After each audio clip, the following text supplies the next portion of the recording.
2024 के वर्ष की समाप्ति के साथ ही जनरेशन अल्फा अब तक समाप्त हुई। अब 2025 से जितने भी बच्चे पैदा होंगे उनको हम बीटा जनरेशन के तौर पर जान रहे होंगे। क्या है ये बीटा जनरेशन और ये जनरेशन का क्रम क्या है, कौन सी जनरेशन की क्या विशेषता है। हम कह रहे हैं कि बीटा जनरेशन के जो बच्चे हैं बहुत ही ज्यादा एडवांस होंगे, एआई बेस्ड होंगे, टेक्नोलॉजी से भरे हुए होंगे। क्या होगा इसका मतलब, क्या सारी जनरेशंस का क्रम है, कौन सी जनरेशन की क्या विशेषता है, फिर उसके साथ हम बात करेंगे। अभी जो बीटा जनरेशन है इसके कुछ फायदे हैं, लेकिन हम जानते हैं कि हर एक चीज, हर नया युग, हर एक तकनीकी अपने साथ में दूसरा जो उसका पहलू होता है, नकारात्मक पहलू, उनके बारे में भी हम बात कर रहे होंगे। डिटेल से सारी जनरेशन के बारे में जानकारी यहां पर जुटाने की कोशिश करेंगे। नमस्कार, मैं हूं आपका दोस्त Shubham Sisodia. Let's crack UPSC CSE Hindi में आपका बहुत बहुत स्वागत है। दोस्तों, ये वीडियो बहुत ज्यादा इंफॉर्मेटिव आप लोगों के लिए होने वाला है। मैं आपको एक पूरा ओवरव्यू दूंगा, अब तक की सारी जनरेशन के बारे में बताऊंगा, बीटा जनरेशन के बारे में आपको यहां पर डिटेल से हम लोग बातचीत कर रहे होंगे। चलिए आगे बढ़ते हैं। आगे बढ़ने से पहले आप सभी लोगों के लिए कुछ बहुत ही ज्यादा जरूरी इंफॉर्मेशन है, उन इंफॉर्मेशन के बारे में बात कर लेते हैं। न्यू ईयर पर आपने देखा होगा अनअकैडमी लेके आया आप सभी लोगों के लिए अपने सभी कोर्सेज पर 60% का डिस्काउंट। ये डिस्काउंट लाइव कर दिया गया है। मैं आपको भी पहले हमारे जो कोर्सेज हैं उनकी कुछ विशेषताएं बताऊंगा, उसके बाद एक जो सबसे बड़ी चीज है अश्योर्ड सक्सेस, ये क्या है इसके बारे में हम बात करेंगे ना। मैं आपको बता देता हूं इन हमारे जो कोर्सेज हैं, इन कोर्सेज के जो स्पेसिफिकेशंस हैं उनके बारे में बात कर लेते हैं। 70+ सिलेक्शंस हमें देखने को मिले हैं 2023 में हमारे इन्हीं कोर्सेज से। Complete GS CSAT test series हमें देखने को मिलेंगे, यहां पर सारी चीजें। अनलिमिटेड एक्सेस हमें देखने को मिलती है। मेंस टेस्ट सीरीज मिलेंगी हमें, साथ ही जो इवैल्यूएशन है उसके साथ में 1-to-1 mentorship, doubt solving sessions के साथ में ना। अब बात कर लेते हैं अश्योर्ड सक्सेस है क्या। दोस्तों, आप लोग जानते हैं कि जैसे मान लीजिए अगर आप लोग 12 महीने का अगर आप कोर्स परचेस करते हैं 23,499 में आप इसे अवेल कर सकते हैं। लेकिन आप 18 मंथ्स का अगर आप जो कोर्स परचेस करें तो आपको 24,999 में मिलता है। अब जैसे मान लीजिए 2026 में आपने एग्जाम दिया, अनलकली आप एग्जाम में फेल हुए, सक्सेसफुल नहीं हो पाए, तो कुछ कंडीशंस के बेसिस पर अनअकैडमी आपको 1 ईयर का एक्सटेंशन है फ्री ऑफ कॉस्ट मुहैया कराएगा। अब इसके लिए कुछ जो कंडीशन है वो कंडीशन क्या क्या होंगी जिससे हम अश्योर्ड यूपीएससी या फिर अश्योर्ड जो सक्सेस है वो हम बोल रहे हैं। तो इसमें आपको जो 2026 का प्रीलिम्स एग्जामिनेशन है उसका आपको एडमिट कार्ड हमें दिखाना होगा। 400 लाइव जो आवर्स हैं वो आपको हमें दिखाने होंगे, आपने सारी क्लासेस कर ली हैं, आपने सारी टेस्ट सीरीज हैं वो आपको कर लेनी होंगी। इन सारी कंडीशंस के बेसिस पर आपको 1 ईयर का जो एक्सटेंशन है वो दिया जाएगा। बैचेस के बारे में बात करें, शिखर 2026 ये हिंदी का बैच होने वाला है, आरंभ 2026 का इंग्लिश का बैच, इग्नाइट 2026 का इंग्लिश का बैच और आगाज 2027 के लिए ये हमारा फाउंडेशन बैच है। शुभ 50, दिस इज माई कोड। ये कोड अगर आप अप्लाई करेंगे कोर्स परचेस करते टाइम तो आपको जो मैक्सिमम डिस्काउंट है वो मैक्सिमम डिस्काउंट आपको मिल जाएगा ना। शुरुआत करते हैं जनरेशंस के बारे में। अभी मैं आपको बता रहा हूं कि 2025 से बीटा जनरेशन शुरू हो रही है और अल्फा जनरेशन अभी यहां पर खत्म हुई है। हमें यह भी तो पता होने चाहिए कि इससे पहले की जो जनरेशन थी कौन कौन सी जनरेशन थी।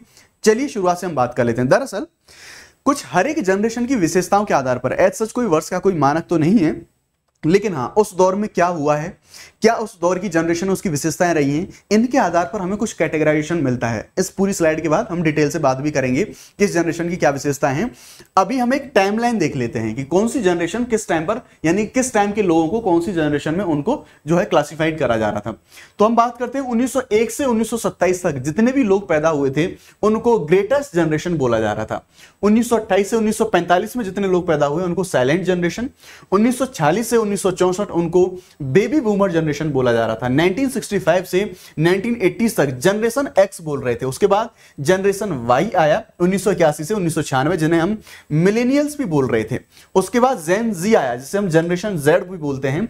1997 से 2010 के बीच में जितने लोग पैदा हुए थे उन लोगों में से, और मुझे पूरी उम्मीद है कि हम में से ज्यादातर लोग इन दोनों जनरेशन में आते होंगे। कुछ लोग, अगर कुछ लोगों के बारे में हम बात करें तो जनरेशन अल्फा में भी आ रहे होंगे, नहीं जनरेशन अल्फा में तो नहीं आएंगे, आप में से ज्यादातर लोग यहां आ जाएंगे। ठीक है, तो ये तो बहुत ही ज्यादा अभी जो खत्म हुआ है 2013 से लेकर 24 तक जो लोग पैदा हुए थे वो जनरेशन हमारा अल्फा रह जाएगा, जो भी खत्म हुआ है। अब जितने बच्चे पैदा होंगे वो बच्चे पैदा होंगे 2025 से 2039 के बीच में, जो बच्चे पैदा होंगे उनको हम जनरेशन बीटा के तौर पर बात कर रहे होंगे। देखो, सभी जनरेशन की कुछ स्पेसिफिकेशन, कुछ विशेषताएं मैं आपको बताऊंगा, लेकिन सबसे पहले जो नई जनरेशन शुरू हुई है जनरेशन बीटा, इसके बारे में बात कर लेते हैं। क्या इस जनरेशन की खास विशेषताएं होंगी, क्यों हम इनको बोल रहे हैं कि टेक्नोलॉजी से भरे हुए ये लोग होंगे, चारों तरफ इनकी टेक्नोलॉजी होगी, एआई बेस्ड इनका जो जीवन है वो हमें देखने को मिलेगा। शुरुआत करते हैं जनरेशन बीटा के बारे में। 2010 में जब जेन अल्फा की शुरुआत हुई थी, 2024 से जेन अल्फा बच्चों का आखिरी वर्ष हमें देखने को मिलेगा, यानी कि जनरेशन अल्फा 2024 में समाप्त हुआ। उसके बाद 2025 के बाद पैदा हुए बच्चे, इन्हें जनरेशन बीटा के तौर पे जाना जाएगा। देखो भाई, जो बच्चे इस टाइम पर पैदा होंगे वो बच्चे होंगे ना ऐसे माहौल में पढ़ेंगे बढ़ेंगे जहां एआई असिस्टेंट बहुत ज्यादा होंगे, यानी कि आर्टिफिशियल इंटेलिजेंस का रोल इनके जीवन में बहुत ज्यादा होगा। शायद वर्चुअल रियलिटी यानी कि एक आभासी दुनिया जो कि एक वास्तविकता की तरह देखने को मिलती है, आभासी दुनिया में ये जी रहे होंगे, बहुत ज्यादा इसका यूज करेंगे। इतना क्लास लेना सामान्य हो जाएगा इनके लिए वर्चुअल रियलिटी में, जितना सामान्य हम लोग कॉपी पेन से क्लास ले रहे होते हैं, इन लोगों के लिए इतने एडवांस दौर में ये लोग पहुंच जाएंगे। ठीक है, तो ये इनके लिए इतना आसान हो जाएगा। यहां पर बीटा की जो खासियत है और जो व्यवहार है इनके बारे में हम बात कर लेते हैं कि कुछ खास व्यवहार क्या होंगे। देखो, मैं अगर आपको इनकी कुछ विशेषताएं बताऊंगा ना तो कुछ उसके जो नेगेटिव पहलू, क्योंकि मैं जानता हूं, मैं अभी बता रहा था आपको कि हर सिक्के के दो पहलू होते हैं, कुछ अच्छा तो कुछ जो बुराइयां हैं वो भी हमें साथ में देखने को मिली, यानी कुछ चुनौतियां भी हमें देखने को मिलेंगी। तो जनरेशन बीटा के बारे में हम यहां पर बात करें, 2026 के बाद शुरू हो रहा है। पहली पीढ़ी होगी जो एआई, वर्चुअल रियलिटी और स्मार्ट सिस्टम जैसी तकनीकों से पूरी तरह से ये जो जनरेशन है पूरी तरह से डूबी हुई होगी। ये निरंतर तकनीकी संपर्क में बहुत ज्यादा अनुकूल रखेंगे उनको, डिजिटल रूप से निपुण बना सकता है उनको, लेकिन देखो ध्यान रखेंगे कि बहुत ज्यादा अनुकूल, यानी कि अडेप्टेशन इनका टेक्नोलॉजी को लेके बहुत शानदार होगा। बहुत ज्यादा टेक्नोलॉजी का यूज रखेंगे, बहुत ज्यादा इनको निपुण बना के रखेंगे, लेकिन जो चुनौती है वो चुनौती ये रखेगी कि उनका ध्यान केंद्रित करने की जो क्षमता है उसको चुनौती दे सकता है। जैसे अभी के टाइम पर आप देख रहे हैं कि बच्चे शॉर्ट्स देखते हैं, शॉर्ट्स आप समझिए कि 10 सेकंड तक का भी टाइम रिटेंशन है वो नहीं रह पाता, हमें सिर्फ 4 से 5 सेकंड में हम दूसरा जो नया शॉर्ट्स है वो हमें चाहिए होता है। तो उनका जो ध्यान केंद्रित करने की जो चुनौती है ये एक बड़ी चुनौती हमें देखने को मिलेगी, और तुरंत ही संतुष्टि की जो प्रवृत्ति है उनको बढ़ावा दे सकता है, यानी कि उनको तुरंत रिजल्ट चाहिए, सेटिस्फैक्शन इंस्टेंटली उनको चाहिए, ये एक चुनौती के रूप में हमें उनमें देखने को मिलेगा। मनोवैज्ञानिक रूप से बात करें तो उनका जो वैश्विक जुड़ाव है ये शामिल होने और सहानुभूति को प्रोत्साहित कर सकता है, यानी कि ग्लोबली वो इंटरकनेक्टेड रहना चाहेंगे, लेकिन व्यक्तिगत संपर्क को जटिल बना सकता है उनके लिए ये जो टेक्नोलॉजी का बहुत ज्यादा यूज है। जैसे आप लोग जानते हैं बहुत सारे लोग सोशल मीडिया पर उनके मिलियंस में फॉलोवर होते हैं, लेकिन इंडिविजुअली पीपल टू पीपल उनका लाइव जो इंटरेक्शन है या फिर उनका जो जुड़ाव है वो बहुत लिमिटेशन में हमें देखने को मिलता है। उनके लिए डिजिटल और भौतिक परिवेशों में भावनाओं को प्रबंधित करने की क्षमता एक महत्वपूर्ण चुनौती हमें यहां पर देखने को, बड़ा जो कौशल है वो कौशल हमें यहां पर उनका देखने को मिलेगा। शिक्षा ज्यादातर तकनीकी आधारित होगी, व्यक्तिगत प्रारूपों में यह बदल जाएगी, जिसमें एआई ट्यूटर और वर्चुअल लर्निंग का यूज होगा यहां पर, यानी कि अब तक जो पढ़ा रहे थे, जैसे क्या पता मेरी जगह पर यहां पर कल को आपको इन बच्चों को जो एआई बेस्ड जो एक ट्यूटर होगा वो उनको पढ़ाएगा। उसके साथ साथ यहां पर जो वर्चुअल लर्निंग है इसका यूज बहुत ज्यादा देखने को मिलेगा। जैसे मान लीजिए मैं आपको ज्योग्राफी में पहाड़ों के बारे में बता रहा हूं, तो आप वर्चुअल लर्निंग में आपको जैसे मिलेगा ऐसा देखने को मिलेगा जैसे आप समझ लीजिए हिमालय पर घूम रहे हो, तो आपको हिमालय की चोटी वर्चुअल लर्निंग में जाके आपको वर्चुअली वहां पर ऐसी चीजें दिखाई जाएंगी। तो ऐसा एडवांसमेंट दौर जो है वो आ सकता है यहां पर इनके लिए। इनका जो करियर होगा, करियर भी उन भूमिकाओं की ओर बढ़ेंगे जो क्रिएटिविटी, रचनात्मकता और भावनात्मक बुद्धिमत्ता, इमोशनल इंटेलिजेंस है, इन पर ज्यादा जोर हमें देखने को मिलेगा। क्यों? क्योंकि ऑटोमेशन बहुत ज्यादा इस दौर में बढ़ जाएगा। मानसिक स्वास्थ्य चुनौतियां इनमें जरूर कुछ देखने को मिलेंगी, जैसे स्क्रीन के लंबे समय तक संपर्क में रहने के कारण और भी ज्यादा इनकी जो मानसिक स्वास्थ्य की चुनौतियां और ज्यादा बढ़ सकती हैं, जिससे चिंता यानी कि एंजाइटी, सामाजिक अलगाव यानी कि सोशल एलिनेशन जैसी चीजें यानी कि बाहरी लोगों से कटाव हमें देखने को मिलता है, आत्मसम्मान की कमी यानी कि सेल्फ रिस्पेक्ट की कमी हमें इनमें देखने को मिलती है। ऐसे जो कुछ चुनौतियां, ऐसे जो कुछ खतरे हैं इन बीटा जनरेशन में हमें देखने को मिल सकती है। एआई और वर्चुअल रियलिटी इनका एकीकरण ये परिभाषित करेगा कि जो बीटा जनरेशन है इनकी वास्तविकता का अनुभव कैसे करती है। ये डायनामिक लर्निंग मनोरंजन प्लेटफॉर्म बनाएंगे, लेकिन देखो ये तो करेंगे ये सारी चीजें टेक्नोलॉजी के बेसिस पर, लेकिन जब भी हम जानते हैं कि जब हम टेक्नोलॉजी के यूज की बहुत बड़ी संख्या में या फिर बहुत बड़ी मात्रा में यूज के बारे में बात करते हैं तो एक जो प्राइवेसी का कंसर्न है वो जरूर निकल के आता है, गोपनीयता, साथ ही जो नैतिक सीमाएं हैं उनके सवाल भी यहां पर उठेंगे। यहां पर बात करें सांस्कृतिक रूप से तो जनरेशन, क्योंकि देखो मैं कह रहा हूं ये जो टेक्नोलॉजी है ना, जो ये बीटा जनरेशन है, हर एक इनका जो एस्पेक्ट है, चाहे इनका कल्चरल हो, सोशल हो, एथिकल हो, एनवायरमेंटल हो, पॉलिटिकल हो, हर एक लेवल पर, इंडिविजुअल हो, हर लेवल पर क्या क्या इंपैक्ट पड़ रहा है उसके बारे में हम बात कर रहे हैं। तो यहां पर सांस्कृतिक लेवल पर जो जनरेशन बीटा है ये पारंपरिक मानदंडों को तोड़ेगा और समावेशिता और पर्यावरण के प्रति जो जागरूकता है इस जीवन शैली को अपनाएगा, यानी कि इन्वायरमेंट के लिए लोग बहुत ज्यादा कंसर्न होंगे। और देखिए जब मैं आपको एक जो ट्रांजिशन बताऊंगा इन सारी जनरेशन का, तो आपको देखने को मिलेगा कि हर एक नई पीढ़ी अपनी पुरानी पीढ़ी की जो कुछ पूर्वाधारणा है या फिर कुछ उनकी जो बाउंडेशन है उनको तोड़ के आगे निकली, तो ऑब्वियसली चीजें यहां पर भी ऐसी चीजें हमें देखने को मिलेंगी।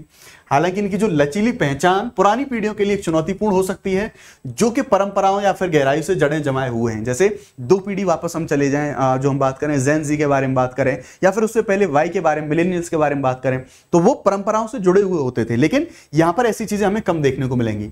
पीढ़ियों के बीच मतभेदों को पाटने के लिए खुला संवाद जरूरी है, यानी कि ओपन कम्युनिकेशन हमें बना के रखना होगा, सो दैट जो गैप है वो गैप बहुत ज्यादा ना बढ़ पाए। मनोवैज्ञानिक रूप से जनरेशन बीटा का नवाचार और अनुकूलनशीलता संबंधों और जो कार्यस्थल हैं उनको फिर से परिभाषित करेगी, जिससे आयु समूहों के बीच गहरे सहयोग का जो मार्ग है, जो बड़ा गहरा सहयोग है, ये हमें यहां पर देखने को मिल रहा होगा ना। अभी हमने देख ली बीटा जनरेशन की क्या विशेषताएं होंगी, अब हम देख लेते हैं बीटा के अलावा अन्य जो जनरेशन है उनकी क्या क्या विशेषता होंगी, उन सभी के बारे में बात कर लेते हैं। तो यहां पर हमें सबसे पहले स्टार्टिंग से बात कर रहे थे हम ग्रेटेस्ट जनरेशन, यानी कि 1901 से लेके 1927, इनके टाइम पे कौन कौन सी मेजर घटनाएं हुई, क्या इन्होंने देखा, तो हम देखेंगे पहला विश्व युद्ध और दूसरा विश्व युद्ध, दोनों के दोनों वर्ल्ड वार इन लोगों ने देखे।